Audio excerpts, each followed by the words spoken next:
साबरमती के तट पर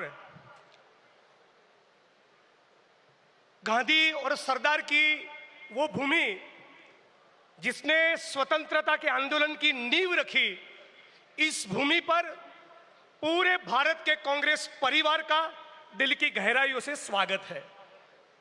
साथ ही परेश भाई ने बताया, मैं उसमें दो बात ऐड करना चाहता हूं।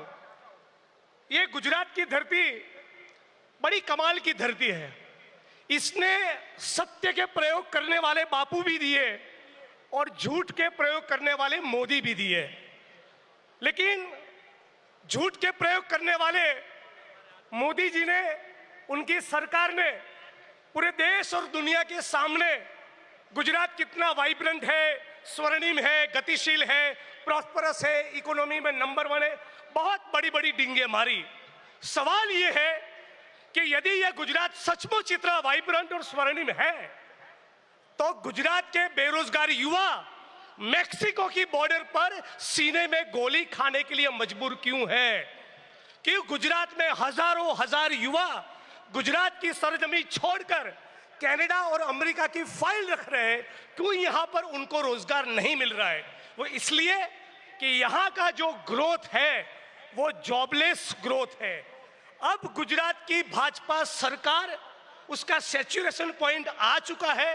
वो अब के दौर के गुजरात के नई पीढ़ी के लोगों को, गुजरात के सपनों को, गुजरात की आकांक्षा को ये भाजपा की सरकार पूरा नहीं कर सकी।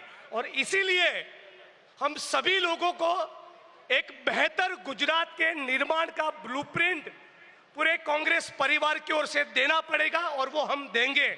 हम कहना चाहते हैं कि गुजरात डिजर्व्स बेटर। गुजरात आज जो परिस्थिति है उससे बहुत कुछ ज्यादा कर सकता है, बहुत कुछ बेहतर कर सकता है। 1960 से 90 तक का जो गुजरात था, गुजरात की सरकार ने यहाँ पर व्यापार वाणिज्य का जो संस्कृति था, जो परंपरा थी, उसको आगे बढ़ाते हुए बड़े बड़े उद्योग स्थापित किए। गुजरात इंडस्ट्रियल डेवलपमेंट कॉरपोरेशन की यूनिट हो, बड़े बड़े डैम हो, इरिगेशन डिपार्टमेंट हो, IIT, IIM, सेप, NID, इसरो, PRL, इरमा, MS यूनिवर्सिटी बड़ौदा, ऐसे बड़े बड़े कैंपस की स्थापना की, हेल्थ और एजुकेशन की नींव रखी। लेकिन अभी का गुजरात ऐसा है जिसमें 100 में से 45 बच्चे कुपोषित हैं। गुजरात में बनास डेयरी है, दूध सागर डेयरी है, अमूल डेयरी है, लेकिन फिर भी 100 में से 40-45 बच्चे कुपोषित हैं। हमें ऐसा विकास का मॉडल नहीं चाहिए। गुजरात में SC, ST, OBC माइनॉरिटी, उनके लिए गुजरात सरकार के पास कोई बजट नहीं है। मतलब कि सिचुएशन ऐसी खड़ी हुई है कि 80% गुजरात, 75, 80, 85% गुजरात केक के ऊपर चिपकी हुई लाल रंग की चेरी खा रहा है, और 15-20% पूंजीपतियों का गुजरात वो पूरी केक खा रहा है। ये जो असमानता है, ये जो इनइक्वालिटी है, उसके खिलाफ हम लोग संकल्पबद्ध है। और राहुल जी ने पार्लियामेंट में से जो कॉल दिया था कि लिख ले लो, लिख कर ले लो, इस बार गुजरात में तुमको भाजपा को हरा कर दिखाएंगे।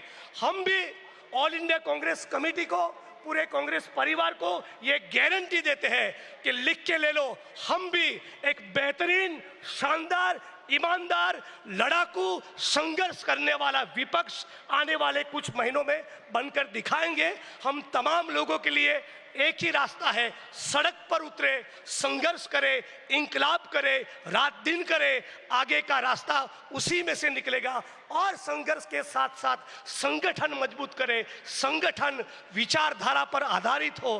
गांधी, सरदार, फुले, बाबा साहब अम्बेडकर के जो विचारधारा थी, उनके जो वैल्यूज थे, स्वतंत्रता के आंदोलन के जो मूल्य थे, उस मूल्यों पर आधारित एक संगठन का निर्माण हो और सड़क पर संघर्ष करे, तो डेफिनेटली आगे का रास्ता गुजरात के लिए और पूरे भारत के लिए निकलेगा।